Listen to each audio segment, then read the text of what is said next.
Back to be alert. ఆమె ఒకప్పుడు air hostess, ఆ తర్వాత మోడల్. ఇప్పుడు ఆమె రెడ్ శాండిల్ స్మగ్లింగ్ లో ఆరితేరిన లేడీ డాన్. 6 నెలల క్రితం ఏపీలో ఆపరేషన్ రెడ్ తో తెరపైకి వచ్చింది. ఇప్పుడు ఆ రెడ్ క్వీన్ ఎక్కడుంది? అరెస్ట్ వారెంట్లు ఉన్నా పోలీసులు ఆమెను ఎందుకు పక్కన పెట్టారు? ఎర్రచందనం స్మగ్లింగ్ కేసులు ఎందుకు ఓ కొలిక్కి రావట్లేదు?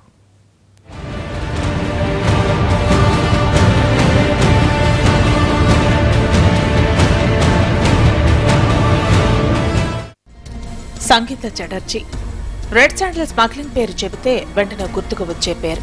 తేనెపూసిన కత్తిలా వ్యవహారాలను డీల్ చేయడంలో తిట్ట, అడ్డంకుల్ని చాలా తెలివిగా తప్పిస్తూ కలప అక్రమ రవాణా చేయడంలోనూ ఆరితేరింది. అంతేనా, కేసులు వారెంట్లు ఉన్నా తప్పించుకు తీరడంలో ఘనురాలు.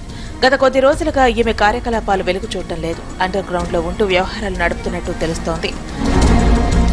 సంగీత రెడ్ శాండిల్ బడా స్మగ్లర్ లక్ష్మణ్కు రెండో భార్య. ఎర్రచందనం అక్రమ రవాణాలో అంతర్జాతీయ స్మగ్లర్ గా 2 సార్లు పీడీ యాక్ట్ కింద లక్ష్మణ్ అరెస్ట్ అయ్యాక స్మగ్లింగ్ ను దగ్గరుండి నడిపించింది సంగీత చటర్జీ.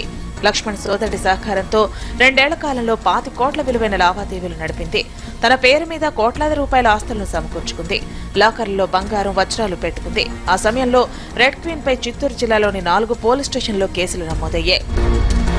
మే నెలలో కోల్కతాలో సంగీతను అరెస్ట్ చేసి కోర్టులో హాజరుపరిచిన పోలీసులు పలు బ్యాంకు లాకర్లలోని బంగారు ఆభరణాలు, కీలక పత్రాలు సీజ్ చేశారు.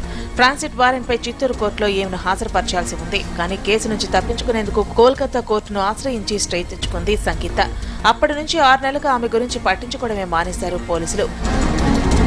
సంగీత కథకు త్వరలో ముగింపు కార్డు పడుతుందనుకున్న చిత్తూరు కాకీల మౌనంతో పలు అనుమానాలు వ్యక్తమవుతున్నాయి. మరోవైపు త్వరలోనే మదనపల్లి సబ్ జైలు నుంచి లక్ష్మణ్ కూడా బయటపడేందుకు లైన్ క్లియర్ అయింది.